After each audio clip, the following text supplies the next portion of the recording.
May nabuong ipo-ipo sa isang ilog sa Brisbane, Australia sa gitna ng thunderstorm doon. Extremely rare o pambihira raw yan ayon sa Weather Agency ng Australia. Walang nasaktan at hindi rin umabot ng 1 minutong ipo-ipo pero naminsala ito sa riverfront. Nagkalat ang mga putol na sanga, mga nabuwal na puno at ilang nasirang muebles at bakod.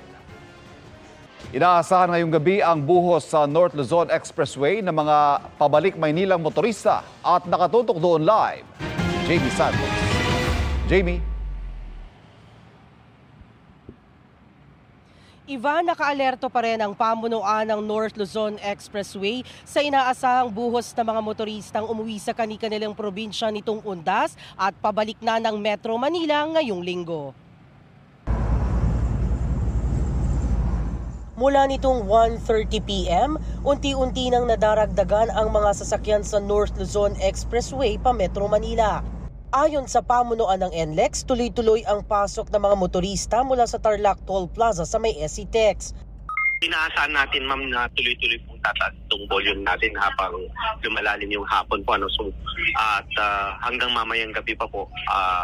Then early morning po bukas, meron pa rin po tayo ni-expect na surge. May pagbagal na ng traffic pagdating sa Bukawi Toll Plaza at paglagpas ay tukod na ang mga sasakyan. Pero sa ibang toll plaza wala naman daw pila. Marami nang naka-RFID so wala na po tayo masyadong na-experience na sobrang haba ng pagpila dito sa ating mga toll plaza. Sakaling magkasabay-sabay ang mga pabalik ng Metro Manila at magka-traffic sa NLEX, handa raw ang kanilang zipper lane o counterflow lane. Nakaantabay pa rin ang patrol team ng NLEX para umalalay sa mga motorista.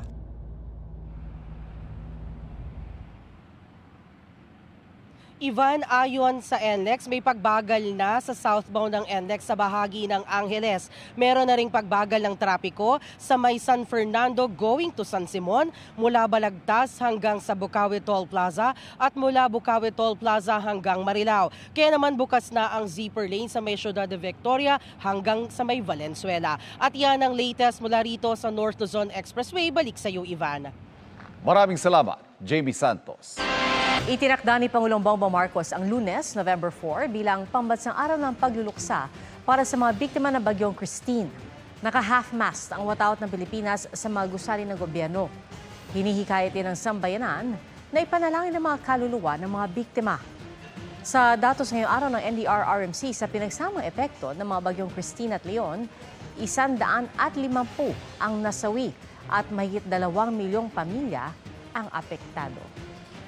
May pagbabagal na po sa daloy ng trapiko sa South Luzon Expressway dahil sa mga nag-uuwian. At ang sitwasyon sa SLEX sa live na pagtuto ni Dano Tingkungko. Dano? Pia, humigit kumulang 600,000 o kalahating mas marami sa arawang dami ng sasakyan ang inaasahang magsasama-sama ngayon sa SLEX kasabay ng uwian ng mga nag-undas sa probinsya. Pasado tanghali, ito ang tagpo sa bahagi ng Alabang hanggang Sukat northbound ng SLEX. Mabagal na pila ng mga sasakyang pauwi. Kinahapunan sa bahagi ng Calamba northbound, mabagal na ang usad ng mga sasakyan. Ayon sa SLEX, ngayong alas 4 ng hapon hanggang kinabukasan, inaasahan ng dagsa ng mga motoristang papasok ng Metro Manila. Marami pang sasakyan na nagpunta kagabi dito sa may area ng Sukat Road. Nandito kasi yung Loyola at Manila Memorial. Ang ginawa namin kagabi from Alabang Viaduct, nagpa-counterflow na kami para mabypass lang tong Sukat area.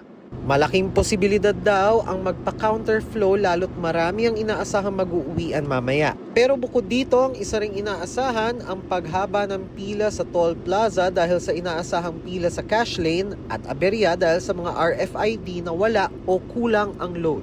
Yung main toll plaza natin sa taas, dyan tayo magkakaroon ng build-up. Yung cash lane natin, pero yung ETC siguro smooth lang yan unless mayroong mga RFID sticker na walang load or insufficient balance na pwedeng makapag-cause ng abala sa ating mga motorista. Ang ginawa namin dyan, nagdagdag kami na additional mga ambulant teller para smooth lang at ma-assist yung ibang mga insufficient load at walang load.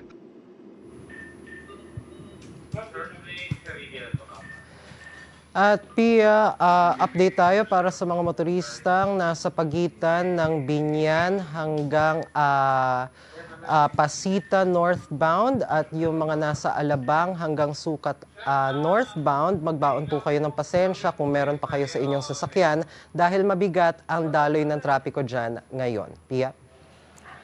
Maraming salamat, Danoting Kungko. Para makaiwas sa traffic at dagsa ng biyahero, inagahan ng ilang pasahero ang pagpunta sa NAIA.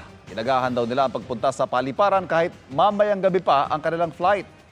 Bukod sa mga paalis ng Metro Manila, nagdaratingan na rin sa paliparan ng nagbakasyon mula sa mga probinsya. Mga kapuso, ngayong gabi o bukas na umaga, posibleng pumasok sa Philippine Area of Responsibility ang isang bagong bagyo. Huli po yung namataan 1,350 kilometers east ng Eastern Visayas at kumikilos pahilagang kanluran. Tatawagin po itong bagyong Marce. At sa Pag-asa, may dalawang senaryo na posibleng mangyari. Una, posible raw itong lumapit at tumawid sa Northern Luzon o Extreme Northern Luzon area. O kaya, posible itong lumapit sa landmass o kalupaan at mag-recurve. Manatili pong nakatutok para po sa mga updates. Ayon po sa Pag-asa, posibleng magpaulan na ang trough ng bagyo o yung mismong bagyo sa eastern section ng Luzon at mas lalakas pa sa mga susunod na araw. Sa ngayon po, northeasterly wind flow ang nagpapaulan sa Batanes at Babuyan Islands habang easterlies naman ang makakaapekto sa ilang bahagi ng Luzon, Bicol Region at Cagayan Valley. Base naman sa rainfall forecast ng Metro Weather, bukas posibleng makaranas ng light to intense rain sa ilang lugar sa Cordillera Administrative Region, Cagayan Valley at ilang bahagi ng Central Luzon. Light to heavy rains naman sa Western Visayas at sa Northern Mindanao. Posible naman ang light to moderate rains sa Metro Manila.